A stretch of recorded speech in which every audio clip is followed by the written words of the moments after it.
सभी को नमस्ते। देश के हर नागरिक को हिंदी दिवस की बधाई। इस अवसर पर हम आयोजित करने जा रहे हैं कवि सम्मेलन। काव्य या कविता का इतिहास भारत में बहुत पुराना है। कविता है क्या? कविता राजा रानी के सिंहासन का गुणगान नहीं, कविता चंद बरदाई की पीढ़ी का अभियान नहीं, जो अनाथ बच्चों की पीड़ा कह पाए वो कविता है, जो सुनने पढ़ने वालों को याद रह जाए वो कविता है, जो कवि के मर जाने के भी बाद रह जाए वो कविता है। जी हाँ, अच्छी कविताएं और कवि अमर हो जाते हैं। आज हम इसी कवि सम्मेलन में कुछ इसी तरह के कवि और कविताएं लेकर आ रहे हैं। एक ऐसी कवित्री हुई जिन्होंने कृष्ण प्रेम में विष का प्याला पी भी लिया। कवित्री थी मीराबाई। उनकी कविताएं भक्ति से, प्रेम से, माधुर्य से भरी होती हैं। तो इसका आनंद लेने के लिए मंच पर सबसे पहले आमंत्रित करते हैं मीराबाई को। सावरे के रंग राजी, साजी सिंगार बांधी पग घुंघरू, लोक लाज तज नाची। पायो जी मैंने राम रतन धन पायो, पायो जी मैंने राम रतन धन पायो, पायो जी मैंने वस्तु अमूलक दी मेरे सतगुरु, वस्तु अमूलक दी मेरे सतगुरु, कृपा कर अपनायो। पायो जी मैंने राम रतन धन पायो, पायो जी मैंने राम रतन धन पायो। जन्म जन्म की पूंजी पाई, जन्म जन्म की पूंजी पाई, जग में सभी घुमायो। पायो जी मैंने राम रतन धन पायो, पायो जी मैंने राम रतन धन पायो। खर्च न कूटे चोर न लूटे, खर्च न कूटे चोर न लूटे, दिन दिन बढ़त सवायो। पायो जी मैंने राम रतन धन पायो, पायो जी मैंने राम रतन धन पायो। राधे राधे। धन्यवाद। वो बचपन भी कितना सुहाना था, वो बचपन भी कितना सुहाना था, जिसका रोज एक नया फसाना था। कभी पापा के कंधों का तो कभी माँ के आंचल का सहारा था। बचपन की स्मृतियां बहुत ही मधुर हैं, जो हर किसी ने अपने दिल में संजो कर रखी है। इन्हीं स्मृतियों को स्वर देने आ रही हैं हमारी नन्ही मुन्नी सुभद्रा कुमारी चौहान। कैसे भूला जा सकता है बचपन का अतुल्य आनंद। ऊंच नीच का ज्ञान नहीं था, छुआछूत किसने जानी। बनी हुई थी वहाँ झोपड़ी और जोर से बोलो, मेरा ही जोर से बोलो। किए दूध के कुल्ले मैंने चूस अंगूठा सुधा पिया, किलकारी के लोल मचाकर सूखा घर आबाद किया। मैं रोई माँ काम छोड़कर आई, मुझको उठा लिया, झाड़ पोंछ कर झूम झूम के गीले गालों को सुखा दिया। दादा ने चंदा दिखलाया, नेत्र नीली चमक उठे, धुली हुई मुस्कान देखकर सबके चेहरे चमक उठे।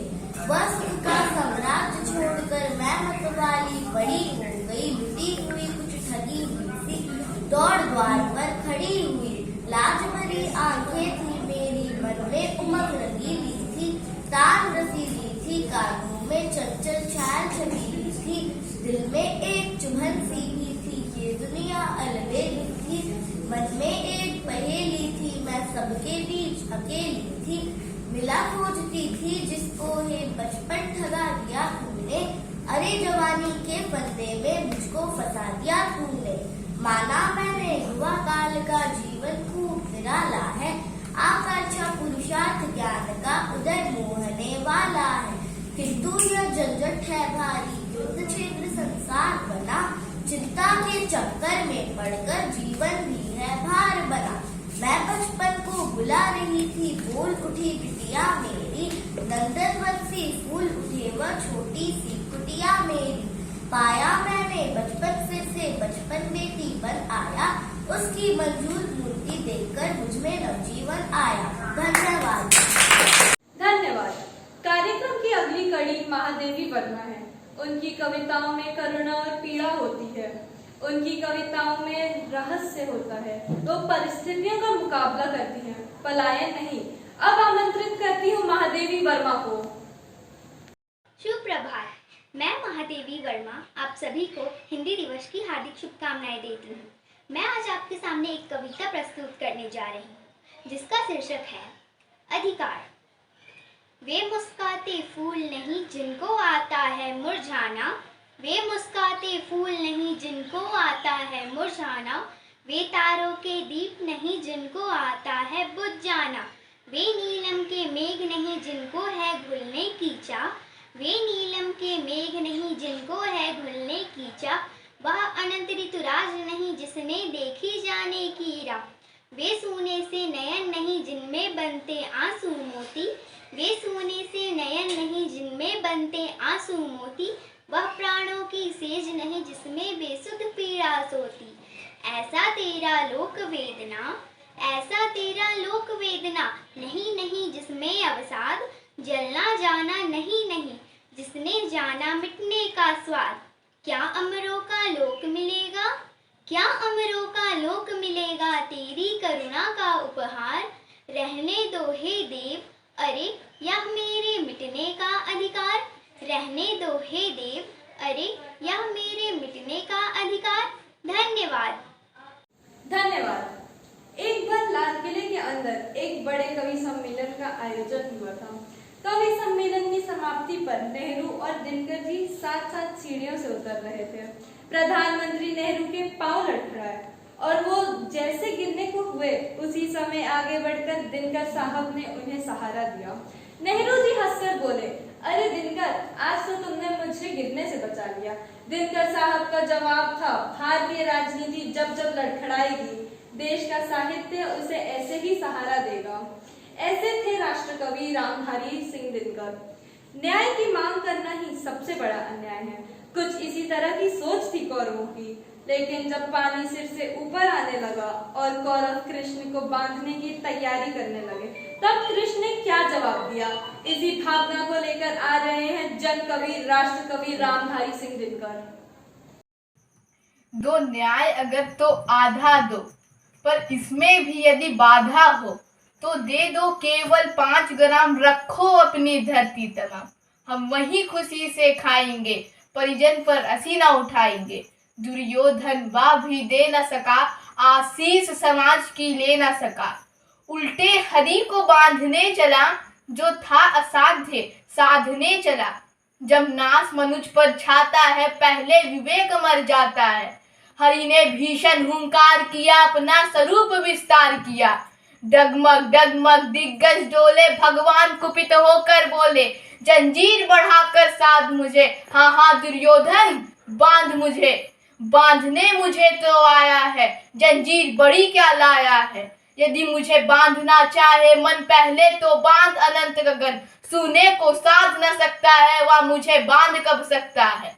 हित वचन नहीं तूने माना, मैत्री का मूल्य ना पहचाना। तो ले मैं भी अब जाता हूँ, अंतिम संकल्प सुनाता हूँ। याचना नहीं अब रण होगा, जीवन जया कि मरण होगा। दुर्योधन रण ऐसा होगा, फिर कभी नहीं जैसा होगा। थी सभा सन्ने, सब लोग डरे, चुप थे या फिर बेहोश पड़े। केवल 2 नर ना अघाते थे, धृतराष्ट्र विदुर सुख पाते थे। कर जोड़ खड़े प्रमुदित निर्भय, दोनों पुकारते थे जय जय, दोनों पुकारते थे जय जय। धन्यवाद। कोई मधुशाला पर भी कविता लिख सकता है। हरिवंश राय बच्चन जी ने मधुशाला पर इतनी मधुर अर्थपूर्ण कविता लिखी जो कि अमर हो गई। तो इसे सुनने के लिए आमंत्रित करती हूँ हरिवंश राय बच्चन जी को। नमस्कार, मैं हरिवंश राय बच्चन आपके सामने मधुशाला की कुछ पंक्तियां प्रस्तुत करना चाहूँगा।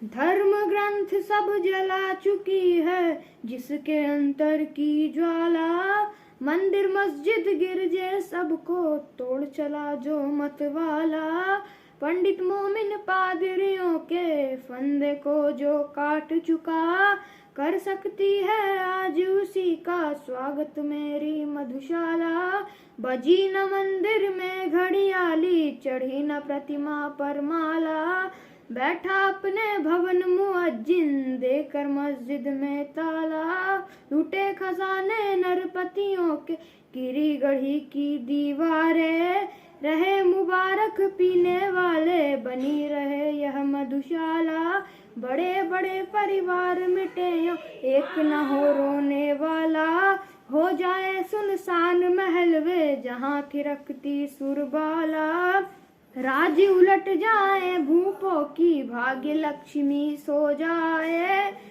जगे रहेंगे पीने वाले जगा करेगी मधुशाला, एक बरस में एक बार ही जगती होली की ज्वाला, एक बार ही लगती बाजी जलती दीपों की माला, दुनिया वालों किंतु किसी दिन ना मदिरालय में देखो, दिन को होली रात दिवाली रोज मनाती मधुशाला। धन्यवाद। धन्यवाद। कार्यक्रम को आगे बढ़ाते हुए मैं बुलाती हूँ अपने भूतपूर्व प्रधानमंत्री अटल बिहारी वाजपेयी को। प्रभात। बाधाएं आती हैं आए, घिरे पड़े की घोर घटाए, पांवों के नीचे अंगारे, सिर पर बरसे यदि जलाए, निज हाथों से हंसते हंसते आग लगाकर जलना होगा, कदम मिलाकर चलना होगा। बाधाएं आती हैं आए, घिरे पड़े की घोर घटाए, पांवों के नीचे अंगारे, सिर पर बरसे यदि जलाए, निज हाथों से हंसते हंसते आग लगाकर जलना होगा, कदम मिलाकर चलना होगा। हास्यदन में तूफानों में, हास्यदन में तूफानों में, अमर असंख्य बलिदानों में, उद्यानों में, वीरानों में, अपमानों में, सम्मानों में, उन्नत मस्तक उभरा सीना, पीड़ाओं में पलना होगा, कदम मिलाकर चलना होगा।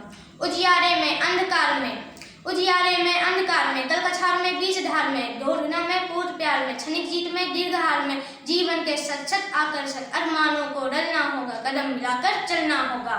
सम्मुख फैला अमर ध्येय पथ, सम्मुख फैला अमर ध्येय पथ, प्रगति चिरंतन कैसी इतियत, सुस्मित हर्षित कैसा श्रमसत, असफल सफल समान मनोरथ, सब कुछ देकर कुछ न मांगते पावस बनकर ढलना होगा, कदम मिलाकर चलना होगा। कुछ कांटों से सज्जित जीवन, कुछ कांटों से सज्जित जीवन, प्रखर प्यार से वंचित यौवन, नीरवता से मुखरित मधुवन, परहित अर्पित अपना तन मन, जीवन को सत सत आहुति में जलना होगा, गलना होगा, कदम मिलाकर चलना होगा। धन्यवाद। धन्यवाद। अब मैं आमंत्रित करती हूँ हरिओम पवार को, जिनकी कविताएं वीर रस के लिए जानी जाती हैं। इनकी कविताएं जोश से भरी रहती हैं। तो आइए सुनते हैं हरिओम पवार जी को। नमस्कार, मैं हरिओम पवार आज आप सबको हिंदी दिवस की हार्दिक शुभकामनाएं देता हूँ। और आज मैं आप सबों के सामने एक कविता प्रस्तुत करने जा रहा हूँ, जिसका शीर्षक है मन तो मेरा भी करता है। मन तो मेरा भी करता है, झूमूं नाचूं गाऊं मैं, आज़ादी की सौगातों में सौ सौ गीत सुनाऊं मैं, लेकिन शबनम वाला वातावरण कहाँ से लाऊं मेघ मल्हारों वाला अंतःकरण कहाँ से लाऊं मैं दामन में तर्क तुम्हारे अपने लेकर बैठा हूँ, मैं दामन में तर्क तुम्हारे अपने लेकर बैठा हूँ, आज़ादी के टूटे फूटे सपने लेकर बैठा हूँ, आज़ादी के टूटे फूटे सपने लेकर बैठा हूँ। आप जिन्होंने भारत माता को गहरे दे रखे हैं, आप जिन्होंने भारत माता को गहरे दे रखे हैं, उन लोगों को जैड सुरक्षा के पहरे दे रखे हैं, उन लोगों को जैड सुरक्षा के पहरे दे रखे हैं। आज़ादी लाने वालों का तिरस्कार तड़पाता है, बलिदानी पत्थर पर थूका बार बार तड़पाता है, इनकलाब की बलवेदी जिससे गौरव पाती है। आज़ादी में उस घर को भी गाली दी जाती है, आज़ादी में उन बेटों को भी गाली दी जाती है। मैं दिनकर की परंपरा का चारण हूँ, भूषण की शैली का अल्प उदाहरण हूँ, इसलिए मैं दरबारों में गीत नहीं गा सकता हूँ, मैं पीड़ा का चीख हूँ, मैं संगीत नहीं ला सकता हूँ, मैं पीड़ा का चीख हूँ, मैं संगीत नहीं ला सकता हूँ। मन तो मेरा भी करता है, झूमूं नाचूं गाऊं मैं, आजादी की सौगातों में सौ सौ गीत सुनाऊं मैं। धन्यवाद। कोई दीवाना कहता है, कोई पागल समझता है, मगर धरती की बेचैनी को बस बादल समझता है। कवि सम्मेलन हो और यदि कुमार विश्वास को याद ना किया जाए तो बात पूरी नहीं होगी। तो अब मंच पर बुलाती हूँ कुमार विश्वास जी को। सुप्रभात। आप सभी को मेरे तरफ से हिंदी दिवस की खूब खूब शुभकामनाएं। मैं आपके सामने एक कविता प्रस्तुत करने वाली हूँ जिसका शीर्षक है नमन उनको। है नमन उनको जो इस देह को अमरत्व देकर इस जगत में शौर्य की जीवित कहानी हो गए हैं। है नमन उनको के जिनके सामने बौना हिमालय जो धरा पर गिर पड़े पर आसमानी हो गए हैं। है नमन उनको के जिनके सामने बौना हिमालय पिता जिसके रक्त ने उज्ज्वल किया कुल वंश माता। माँ वही जो दूध से इस देश की राज तौल आई। बहन जिसने सपनों में भर लिया पतझड़ स्वयं ही। हाथ ना उलझे कलाई से वो राखी खोल लाई। है नमन उनको के जिनके सामने बौना हिमालय। बेटियां जो लोरियों में भी प्रभाती सुन रही थी। पिता तुम पर गर्व है चुपचाप जाकर बोले आए। पिता जिसकी चूड़ियों में सितारे से टूटते थे। मांग का सिंदूर देकर जो उजाले मोल लाई। है नमन उनको के जिनके सामने बौना हिमालय। लिख चुकी है विधि तुम्हारी वीरता के पुण्य लेके। विजय के उद्घोष गीता के कथन तुमको नमन है। राखियों की प्रतीक्षा सुंदर दानों की व्यथाओं। देश हित में प्रबंध यौवन समन तुमको नमन है। बहन के विश्वास भाई के सखा कुल के सहारे। पिता के व्रत के फलित माँ के नयन तुमको नमन है। है नमन उनको के जिनके सामने बौना हिमालय। है नमन उनको के जिनके सामने बौना हिमालय। धन्यवाद। धन्यवाद। गंभीर कविताएं तो हो गए, लेकिन अब लग रहा है कि कुछ हास्य भी होना चाहिए। तो बुलाती हूँ आदित्य पुष्पकर जी को अपनी हास्य कविता के साथ। सुप्रभात। आप सभी को हिंदी दिवस की हार्दिक शुभकामनाएं। नदी में डूबते आदमी ने पुल पे चलते आदमी को आवाज लगाई, बचाओ। पुल पे चलते आदमी ने रस्सी नीचे गिराई और कहा आओ। नीचे वाला आदमी रस्सी पकड़ नहीं पा रहा था और रह रहकर चिल्ला रहा था, मैं मरना नहीं चाहता, बड़ी महंगी ये जिंदगी है, कल ही तो एबीसी कंपनी में मेरी नौकरी लगी है। इतना सुनते ही पुल वाला आदमी ने रस्सी ऊपर खींच ली और उसे मरता देख अपनी आंखें मीच ली। दौड़ता दौड़ता एबीसी कंपनी पहुंचा और हाफता हाफता बोला, अभी अभी आपका एक आदमी डूब के मर गया है। इस तरह वो आपकी कंपनी में एक जगह खाली कर गया है। ये मेरी डिग्रियां संभाले, बेरोजगार हूँ, उसके जगह मुझे लगा ले। ऑफिसर ने हंसते हुए कहा, भाई तुमने आने में तनिक देर कर दी, वो जगह तो हमने अभी 10 मिनट पहले ही भर दी और उस जगह पर हमने उसे लगाया है जो उसे धक्का देकर तुमसे 10 मिनट पहले यहाँ आया है। धन्यवाद। धन्यवाद। हिंदी दिवस है तो कार्यक्रम का अंत हिंदी मातृभाषा के नाम। आज के समय में हिंदी की स्थिति बयान करने आ रहे हैं कवि साकेत। दिवस की शुभकामनाएं। हिंदी थी वह जो लोगों के हृदयों में उमंग भरा करती थी। हिंदी थी वह भाषा जो लोगों के दिलों में बसा करती थी। हिंदी को न जाने क्या हुआ, रहने लगी हैरान परेशान। पूछा तो कहती है, अब कहाँ है मेरा पहले सा सम्मान। मैं तो थी लोगों की भाषा, मैं तो थी क्रांति की परिभाषा। मैं थी विचार संचार का साधन, मैं थी लोगों की अभिलाषा। मुझको देख अपनी दुर्दशा, आज होती है बड़ी निराशा। सुनिए था हिंदी की, हृदय में हुआ बड़ा आघात।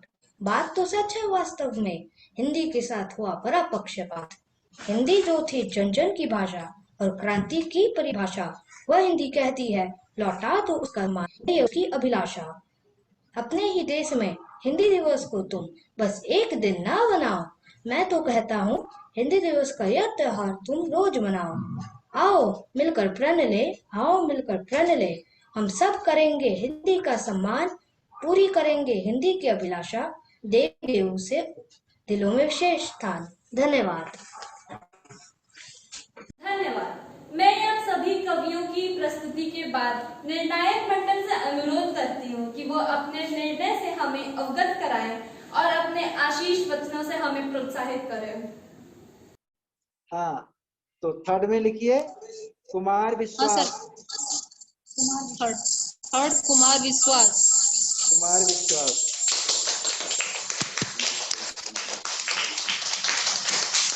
कांग्रेचुलेशन कुमार विश्वास। सेकेंड अटल बिहारी वाजपेयी तथा मीराबाई। अटल बिहारी वाजपेयी तथा मीराबाई दोनों समान रैंक पर हैं। अटल बिहारी और मीराबाई। मीराबाई। और प्रथम पादान पे हरिवंश राय बच्चन।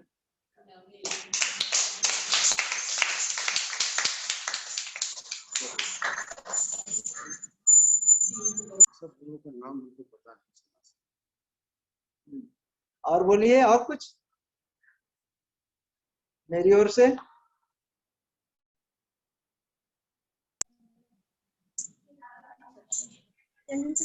तो शब्द इस रूप में कि सभी बच्चों की सहभागिता अच्छी रही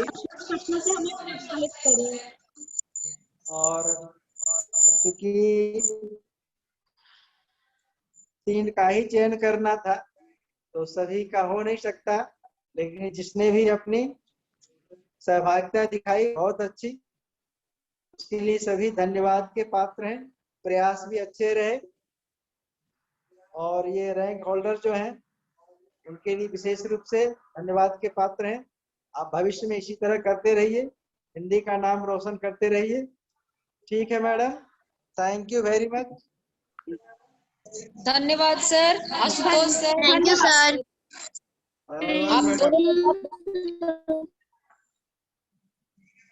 okay, thank you very much.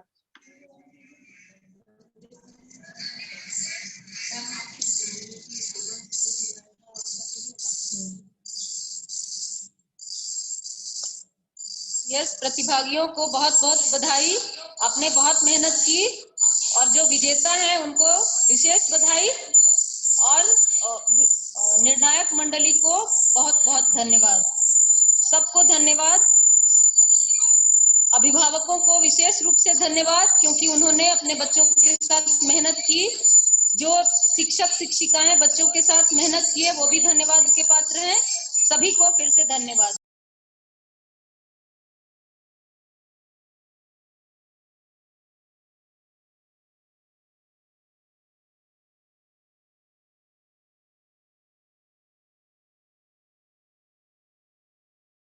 धन्यवाद।